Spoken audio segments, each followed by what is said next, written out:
Good morning dear students. Subject Kannada, Tili Kannada textbook lesson. In this lesson ಗದ್ಯ ಪಾಠ 10 ಧೀರ ಬಾಲಕ ನರೇಂದ್ರ. ಮಕ್ಕಳೇ, ನಾವು ಇಂದಿನ ತರಗತಿಯಲ್ಲಿ ಧೀರ ಬಾಲಕ ನರೇಂದ್ರ ಎಂಬ ಪಾಠದ ಬಗ್ಗೆ ತಿಳಿದುಕೊಳ್ಳೋಣ. ನರೇಂದ್ರ ಮೀನ್ಸ್ ಸ್ವಾಮಿ ವಿವೇಕಾನಂದರ ಬಗ್ಗೆ ಇರುವಂಥ ಒಂದು ಪಾಠ. ಧೀರ ಬಾಲಕ ಅಂದರೆ ಒಬ್ಬ ಬಾಲಕ, ಧೀರ ಅಂದರೆ ಒಬ್ಬ ಸಾಧನೆ ಮಾಡಿರುವಂಥ ಒಬ್ಬ ಬಾಲಕ. ಓಕೆ, ಸ್ಟಾರ್ಟ್ ಮಾಡೋಣವಾ? ಒಬ್ಬ ಬಾಲಕ ಅಂದರೆ ಒಬ್ಬ ಬಾಲಕ. ಬಾಲಕ ಮೀನ್ಸ್ ಒಬ್ಬ ಸಣ್ಣ ಹುಡುಗ. ಬಾಲಕ ಒನ್ ಬಾಲಕ ಕಣ್ಮುಚ್ಚಿ ಚಿಂತನೆ ಮಾಡುತ್ತಿದ್ದ. ತನ್ನ ಕಣ್ಣು ಮೀನ್ಸ್ ಐಸ್, ಇವುಗಳನ್ನು ಮುಚ್ಚಿ ಕ್ಲೋಸ್ ಮಾಡಿ ಚಿಂತನೆ ಅಂದರೆ ಥಿಂಕ್ ಮಾಡುತ್ತಿದ್ದ. ಮೈ ಮೇಲೆ ಪರಿವೇ ಇರಲಿಲ್ಲ, ಅಂದರೆ ತನ್ನ ಮೈ ಮೇಲೆ ತನಗೆ ಅರಿವೇ ಇರಲಿಲ್ಲ. ಅವನ ಮೇಲೆ ಒಂದು ಹಾವೊಂದು ಹರಿದು ಹೋಯಿತು. ಆ ಬಾಲಕ ಕಣ್ಮುಚ್ಚಿ ತನ್ನ ಎರಡು ಕಣ್ಣುಗಳನ್ನು ಕ್ಲೋಸ್ ಮಾಡಿ, ಐಸನ್ನು ಕ್ಲೋಸ್ ಮಾಡಿ ಥಿಂಕ್ ಮಾಡ್ತಾ ಕುಳಿತಿದ್ದ. ಆ ಟೈಮಲ್ಲಿ ಒಂದು ಹಾವು ಅವನ ಮೇಲೆ ಹರಿದು ಹೋಯಿತು. ಅವನ ಗೆಳೆಯರು ನೋಡಿದರು, ಗಾಬರಿಯಾಗಿ ಓಡಿದರು. ತುಸು ಸಮಯದ ನಂತರ ಹುಡುಗರು ಓಡಿ ಬಂದರು, ಅವನನ್ನು ಮುಟ್ಟಿ ಎಚ್ಚರಿಸಿದರು. ಹಾವು ಹರಿದಾಡಿದ ವಿಷಯ ತಿಳಿಸಿದರು. ಹುಡುಗ ಭಯಪಡಲಿಲ್ಲ. ಅವನ ಪ್ರಾಣಿಗಳ ತಂಟೆಗೆ ಹೋಗದಿದ್ದರೆ ಅವು ನಮ್ಮನ್ನು ಏನೂ ಮಾಡುವುದಿಲ್ಲ ಎಂದನು. ಮಕ್ಕಳೇ, ಈ ಪಾಠದ ಅರ್ಥ ನಾವೇನು ತಿಳ್ಕೊಬೇಕಂದ್ರೆ, ಒಬ್ಬ ಬಾಲಕ ಕಣ್ಮುಚ್ಚಿ ಚಿಂತನೆ ಮಾಡುತ್ತಿದ್ದ. ಅವನ ಮೇಲೆ ಒಂದು ಹಾವೊಂದು ಹರಿದು ಹೋಯಿತು. ಅವನ ಗೆಳೆಯರು ನೋಡಿದರು, ಗಾಬರಿಯಿಂದ ಓಡಿ ಬಂದು ಏನು ಹೇಳಿದರು? ಆ ಬಾಲಕನನ್ನು ಕೈ ಮುಟ್ಟಿ ಎಚ್ಚರಿಸಿ, ನಿನ್ನ ಮೇಲೆ ಒಂದು ಹಾವು ಹರಿದು ಹೋಯಿತು ಎಂದು ವಿಷಯ ತಿಳಿಸಿದರು. ಹುಡುಗ, ಆ ಬಾಲಕ ಭಯಪಡಲಿಲ್ಲ, ಹೆದರಲಿಲ್ಲ, ಟೆನ್ಷನ್ ಮಾಡ್ಕೊಳ್ಳಿಲ್ಲ. ಅವನು ಒಂದು ಮಾತನ್ನು ಹೇಳುತ್ತಾನೆ. ಏನಂತ ಎಂದರೆ, ಪ್ರಾಣಿಗಳು ತಂಟೆಗೆ ಹೋಗದಿದ್ದರೆ ಅವು ನಮ್ಮನ್ನು ಏನೂ ಮಾಡುವುದಿಲ್ಲ. ನಾವು ಯಾವುದೇ ಪ್ರಾಣಿ ಪಕ್ಷಿಗಳ ತಂಟೆಗೆ ಹೋಗದಿದ್ದರೆ ಅವು ನಮ್ಮನ್ನು ಏನೂ ಮಾಡುವುದಿಲ್ಲ. ನಾವು ಯಾವ ಪ್ರಾಣಿಗಳಿಗೆ ಹಿಂಸೆ ಮಾಡಿದರೆ ಅವು ನಮ್ಮನ್ನು ಕಚ್ಚುತ್ತೇವೆ. ನಾವು ಅವುಗಳಿಗೆ ಯಾವುದೇ ರೀತಿ ಹಿಂಸೆ ಮಾಡದಿದ್ದರೆ ಅವು ನಮ್ಮನ್ನು ಏನೂ ಮಾಡುವುದಿಲ್ಲ ಎಂದು ಹೇಳಿದನು. ಇದು ನಿಜ ಅಲ್ವಾ? Yes or no? ಎಸ್. ಏಕೆಂದರೆ ಅಲ್ಲೊಂದು ನಾಯಿ ಮಲಗಿರುತ್ತೆ. ಆ ನಾಯಿಗೆ ನಾವು ಕಟ್ಗೆ ತೊಗೊಂಡು ಚುಂಚಿದರೆ ಆ ನಾಯಿ ನಮ್ಮನ್ನು ಹೊಳ್ಳಿ ಕಚ್ಚತ್ತೆ. ಅದರ ಬದಲಿ ನಾವು ನಾಯಿಯನ್ನು ನೋಡಿ ಸುಮ್ಮನೆ ದಾಟಿ ಹೋದರೆ ಆ ನಾಯಿ ನಮಗೆ ಏನು ಮಾಡುವುದಿಲ್ಲ.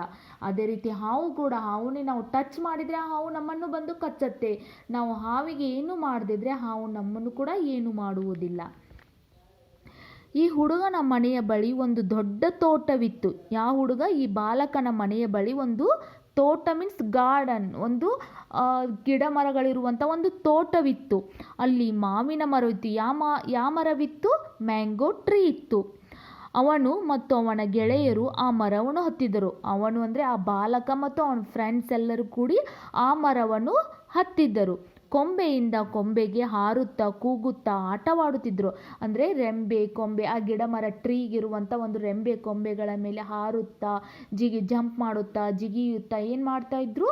ಆಟವನ್ನು ಆಡುತ್ತಾ ಇದ್ರು. ಇದರಿಂದ ಮಾಲಿಗೆ ಬೇಸರವಾಯಿತು. ಮಾಲಿಗೆ ಮೀನ್ಸ್ ಆ ವಾಚ್ಮನ್, ಅಲ್ಲಿ ತೋಟವನ್ನು ಕಾಯ್ದಿರುವಂಥ ಒಬ್ಬ ವಾಚ್ಮನಿಗೆ ಬೇಸರವಾಯಿತು. ಅವನು, ಆ ಮರದಲ್ಲಿ ಭೂತ ಇದೆ, ನೀವು ಈಗಲೇ ಜಾಗ ಬಿಟ್ಟು ಹೋಗಿ, ಇಲ್ಲದಿದ್ದರೆ ನಿಮ್ಮನ್ನೆಲ್ಲ ನುಂಗಿಬಿಡುತ್ತದೆ ಎಂದನು. ಈ ಮಾತನ್ನು ಕೇಳಿದ ಬಾಲಕರು ಹೆದರಿ ಓಡಿ ಹೋದರು. ಈ ಹುಡುಗ ಮಾತ್ರ ಅಲ್ಲಿಯೇ ಇದ್ದ. ಭಯದ ಬದಲು ಭೂತದ ಬಗ್ಗೆ ಅವನಿಗೆ ಕುತೂಹಲ ಹೆಚ್ಚಾಯಿತು. ಮಾಲಿ ಬಂದು ಆ ಮಕ್ಕಳಿಗೆಲ್ಲ ಒಂದು ಮಾತು ಹೇಳ್ತಾನೆ. ಇಲ್ಲಿ ಭೂತವಿದೆ, ಇಲ್ಲಿಂದ ಈಗ ಹೋಗಿ, ಇಲ್ಲದಿದ್ದರೆ ನಿಮ್ಮನ್ನು ತಿಂದು ಬಿಡುತ್ತೆ ಎಂದು ಆ ಮಾಲೀಕ ಈ ಮಕ್ಕಳಿಗೆ ಹೆದರಿಸಿದ. ಆದರೆ ಎಲ್ಲ ಮಕ್ಕಳು, ಅವನ ಫ್ರೆಂಡ್ಸ್ ಎಲ್ಲ ಓಡಿ ಹೋದ್ರು. ಆದರೆ ಈ ಬಾಲಕ ಮಾತ್ರ ಹೆದರಲಿಲ್ಲ. ಅಲ್ಲೇ ಕುಳಿತು ಆ ಭೂತ ಹೇಗಿರತ್ತೆ ಅಂತ ಕ್ಯೂರಿಯಾಸಿಟಿಯಿಂದ ಆ ಭೂತಕ್ಕೋಸ್ಕರ ಕಾದು ಕುಳಿತ. ಕೊಂಬೆಯಿಂದ ಕೊಂಬೆಗೆ ತೂಗಾಡುತ್ತಾ ಭೂತವನ್ನು ಎದುರಿಸಲು ಸಿದ್ಧನಾದನು. ಭೂತ ಬರಲೇ ಇಲ್ಲ. ಕಾದುಗಾದು ನಿರಾಶನಾದ. ಇದು ಹುಡುಗರನ್ನು ಓಡಿಸಲು ಉಪಾಯ ಎಂದು ಅರಿತನು. ಕೂಡಲೇ ಗೆಳೆಯರನ್ನು ಕರೆದನು. ಇಂಥ ಭಯದ ಮಾತುಗಳನ್ನು ನಂಬಬಾರದೆಂದು ತಿಳಿ ಹೇಳಿದನು. ಇವನ್ಯಾರು ಗೊತ್ತೇ? ಇವನು ನರೇಂದ್ರ.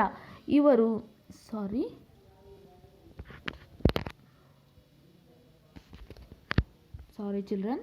ಓಕೆ, ಸ್ಟಾರ್ಟ್ ಮಾಡ್ತೀನಿ. ಯಾಕೋ ಕೈ ಶೇಕ್ ಆಗ್ತಾ ಇದೆ. ಕೊಂಬೆಯಿಂದ ಕೊಂಬೆಗೆ ತೂಗಾಡುತ್ತಾ ಭೂತವನ್ನು ಎದುರಿಸಲು ಸಿದ್ಧನಾದನು. ಏನಾಯ್ತಂದರೆ ಅವನು ಕೊಂಬೆಯಿಂದ ಕೊಂಬೆಗೆ ಮತ್ತು ಆ ಗಿಡದ ಮೇಲೆ ಜಂಪ್ ಮಾಡುತ್ತಾ ಆ ಭೂತ ಹೇಗೆ ಬರುತ್ತೆ ಅದನ್ನು ನೋಡಬೇಕು, ನಾನು ಅದನ್ನು ಹೆದರಿಸಬೇಕೆಂದು ಸಿದ್ಧನಾಗಿ ಕುಳಿತನು. ಭೂತ ಬರಲೇ ಇಲ್ಲ. ಕಾದು ಕಾದು ನಿರಾಶನಾದ. ಅಂದರೆ ಭೂತಕ್ಕೋಸ್ಕರ ವೇಟ್ ಮಾಡಿ ಮಾಡಿ ಮಾಡಿ ಸುಸ್ತಾದ, ನಿರಾಶ ಆದ. ಇದು ಹುಡುಗರನ್ನು ಓಡಿಸಲು ಉಪಾಯ ಎಂದು ಅರಿತನು. ಅವನೇ ಆ ಬಾಲಕ ಏನೆಂದು ತಿಳಿದುಕೊಂಡ. ನಮ್ಮನ್ನೆಲ್ಲರನ್ನು ಇಲ್ಲಿಂದ ಓಡಿಸಲು ಇದು ಒಂದು ಉಪಾಯ, ಐಡಿಯಾ ಮಾಡಿದ್ದಾನೆ ಆ ಮಾಲಿ ಎಂದು ತಿಳಿದುಕೊಂಡ. ಕೂಡಲೇ ಗೆಳೆಯರನ್ನು ಕರೆದನು. ಇಂಥ ಭಯದ ಮಾತುಗಳನ್ನು ನಂಬಬಾರದೆಂದು ತಿಳಿ ಹೇಳಿದನು. ಇವನ್ಯಾರು ಗೊತ್ತೇ? ಇವನೇ ನರೇಂದ್ರ. ಈ ಮಾತುಗಳನ್ನು ಹೇಳಿದವನು ಯಾರು ಗೊತ್ತೇ? ಇವನೇ ನರೇಂದ್ರ. ಯಾರು? ನರೇಂದ್ರ. ಈ ಬಾಲಕ, ಯಾವ ಬಾಲಕನ ಸ್ಟೋರಿ ಕೇಳ್ತಾ ಇದ್ದೀವಿ ನಾವು? ನರೇಂದ್ರ. ಇವರು ದೊಡ್ಡವರಾದ ಮೇಲೆ ರಾಮಕೃಷ್ಣ ಪರಮಹಂಸರ ಶಿಷ್ಯರಾದರು. ಈ ನರೇಂದ್ರ ಅವರು ಯಾರು? ದೊಡ್ಡವರಾದ ಮೇಲೆ ಯಾರ ಶಿಷ್ಯರಾದರು? ರಾಮಕೃಷ್ಣ ಪರಮಹಂಸರ ಶಿಷ್ಯರಾದರು. ಸ್ವಾಮಿ ವಿವೇಕಾನಂದ ಎಂದು ಅವರ ಹೆಸರಿಸಿದರು. ರಾಮಕೃಷ್ಣ ಪರಮಹಂಸರು ನರೇಂದ್ರ ಅವರಿಗೆ ಸ್ವಾಮಿ ವಿವೇಕಾನಂದ ಎಂದು ಅವರನ್ನು ಹೆಸರಿಸಿದರು. ಇವರೊಮ್ಮೆ ಅಮೆರಿಕಕ್ಕೆ ಹೋಗಿದ್ದರು. ಅಲ್ಲಿ ಡಯಾರಸನ್ ಎಂಬುವವರ ಮನೆಯಲ್ಲಿ ಅತಿಥಿಯಾಗಿ ಉಳಿದುಕೊಂಡರು. ಅವರ ಮನೆಯಲ್ಲಿ ಪುಸ್ತಕ ಓದುತ್ತಾ ಕುಳಿತಾಗ ಡಯಾರಸನ್ ಬಂದರು. ವಿವೇಕಾನಂದರು ಓದಿನ ಗುಂಗಿನಲ್ಲೇ ಇವರನ್ನು ಗಮನಿಸಲಿಲ್ಲ. ಮುಂದೆ ವಿವೇಕಾನಂದರು ಅವರೊಡನೆ ಮಾತನಾಡಲು ಆರಂಭಿಸಿದರು. ಪುಸ್ತಕದ 100 ಸಾಲುಗಳನ್ನು ಅದರಂತೆ ಉದಾಹರಿಸುತ್ತಿದ್ದರು. ಇದನ್ನು ಕಂಡು ಡಯಾರಸನು ಬೆರಗಾದನು. ಇದು ಹೇಗೆ ಸಾಧ್ಯ ಎಂದರು. ಇದೆಲ್ಲ ಓದುವಾಗಿನ ಏಕಾಗ್ರತೆಯಿಂದ ಸಾಧ್ಯ. ಆ ಸಮಯದಲ್ಲಿ ಉರಿಯುವ ಕೆಂಡವನ್ನು ನನ್ನ ಮೇಲೆ ಇಟ್ಟರೂ ಗೊತ್ತಾಗುವುದಿಲ್ಲ ಎಂದರು. ಏನಾಯ್ತಂದರೆ ಇವರು ರಾಮಕೃಷ್ಣ ಪರಮಹಂಸರು ಒಮ್ಮೆ ಅಮೆರಿಕಕ್ಕೆ, ರಾಮಕೃಷ್ಣರ ಶಿಷ್ಯರಾದಂಥ ಸ್ವಾಮಿ ವಿವೇಕಾನಂದರು ಅಮೆರಿಕಾಗೆ ಹೋಗಿದ್ದರು. ಅಲ್ಲಿ ಡಯಾರಸನ್ ಎಂಬುವರ ಮನೆಯಲ್ಲಿ ಗೆಸ್ಟ್ ಆಗಿ ಉಳಿದುಕೊಂಡರು. ಅವರ ಮನೆಯಲ್ಲಿ ಪುಸ್ತಕ ಓದುತ್ತಾ ಕುಳಿತಾಗ ಡಯಾರಸನು ಬಂದರು. ವಿವೇಕಾನಂದರು ಓದಿನ ಗುಂಗಿನಲ್ಲಿ ಅವರನ್ನು ಗಮನಿಸಲಿಲ್ಲ. ಮುಂದೆ ವಿವೇಕಾನಂದರು ಅವರೊಡನೆ ಮಾತನಾಡಲು ಆರಂಭಿಸಿದರು. ಪುಸ್ತಕದ 100 ಸಾಲುಗಳನ್ನು ಅದರಂತೆ ಯಾವ ರೀತಿ ಪುಸ್ತಕವನ್ನು ಓದುತ್ತಾ ಕುಳಿತಿದ್ರಲ್ಲ ಅದೇ ರೀತಿ ಪ್ರತಿಯೊಂದು ಲೈನು ಅದೇ ರೀತಿ ವಿವರಣೆ ಮಾಡಿದರು. ಯಾರಿಗೆ? ಡಯಾರಸನ್ ಅವರಿಗೆ. ಇದನ್ನು ಕಂಡು ಡಯಾರಸನು ಬೆರಗಾದರು, ಆಶ್ಚರ್ಯಪಟ್ಟರು. ಇದು ಹೇಗೆ ಸಾಧ್ಯ ಎಂದರು. ಇದೆಲ್ಲ ಓದುವಾಗಿನ ಏಕಾಗ್ರತೆಯಿಂದ ಸಾಧ್ಯ. ನಾವು ಸ್ಟಡಿ ಮಾಡಬೇಕಾದ್ರೆ ನಮ್ಮ ಮನಸ್ಸು ಏಕಾಗ್ರತೆಯಿಂದ ಇರಬೇಕು. ನಾವು ಯಾವುದನ್ನು ಮಾಡ್ತಾ ಇದ್ದೇವಲ್ಲ ಅದರ ಕಡೆ ಮಾತ್ರ ನಮ್ಮ ಮನಸ್ಸು ಇರಬೇಕು. ಅದನ್ನು ಬಿಟ್ಟು ಬೇರೆ ಕಡೆ ವಿಚಾರ ಮಾಡುತ್ತಾ ನಮ್ಮ ದೇಹ ಮಾತ್ರ ಅಭ್ಯಾಸ ಕಡೆ ಕುಂತ್ರೆ ನಮ್ಮ ತಲೆಗೆ ಹೋಗುವುದಿಲ್ಲ. ಅದಕ್ಕೆ ಆ ಸಮಯದಲ್ಲಿ ಉರಿಯುವ ಕೆಂಡ ಮೀನ್ಸ್ ಬೆಂಕಿಯನ್ನು ನನ್ನ ಮೇಲೆ ಇಟ್ಟರೂ ಗೊತ್ತಾಗುವುದಿಲ್ಲ ಎಂದರು. ಸ್ವಾಮಿ ವಿವೇಕಾನಂದರು ಡಯಾರಸಿಗೆ ಹೇಳಿದರು, ಇದೆಲ್ಲ ಓದುವಾಗಿನ ಒಂದು ಏಕಾಗ್ರತೆ. ಓದುವ ಟೈಮಲ್ಲಿ ನನ್ನ ಮೈ ಮೇಲೆ ಉರಿಯುವ ಕೆಂಡ ಮೀನ್ಸ್ ಬೆಂಕಿಯನ್ನು ತಂದು ನನ್ನ ಮೇಲೆ ಇಟ್ಟರೂ ನನಗೆ ಗೊತ್ತಾಗುವುದಿಲ್ಲ ಎಂದು ಹೇಳಿದರು. ಭಾರತಕ್ಕೆ ಬಂದ ಮೇಲೆ ಇವರು ದೇಶದ ತುಂಬ ಸುತ್ತಿದರು. ಜನರ ಕಷ್ಟ ಅರಿತರು. ಎದ್ದೇಳಿ ಎಚ್ಚರಗೊಳ್ಳಿರಿ, ಗುರಿ ಮುಟ್ಟುವವರೆಗೂ ನಿಲ್ಲದಿರಿ, ಶಕ್ತಿಯೇ ಜೀವನ, ದೌರ್ಬಲ್ಯವೇ ಮರಣ ಎಂದು ಕರೆ ನೀಡಿದರು. ಸ್ವಾಮಿ ವಿವೇಕಾನಂದರು ಭಾರತಕ್ಕೆ ಬಂದ ಮೇಲೆ ಇವರು ದೇಶದ ತುಂಬ ಸುತ್ತಿದರು. ಜನರ ಕಷ್ಟಗಳನ್ನು ಅರಿತರು. ಜನರಿಗೆ ಒಂದು ಸಂದೇಶವನ್ನು ಕೊಟ್ಟರು. ಏನಂತ? ಎದ್ದೇಳಿ ಎಚ್ಚರಗೊಳ್ಳಿರಿ, ನಿಮ್ಮ ಗುರಿ ಮುಟ್ಟುವವರೆಗೂ ನಿಲ್ಲದಿರಿ, ಶಕ್ತಿಯೇ ಜೀವನ, ದೌರ್ಬಲ್ಯವೇ ಮರಣ ಎಂದು ಕರೆ ನೀಡಿದರು. ಇನ್ನು ಪದಗಳ ಅರ್ಥ ಮೀನ್ಸ್ ವರ್ಡ್ ಮೀನಿಂಗ್ಸ್.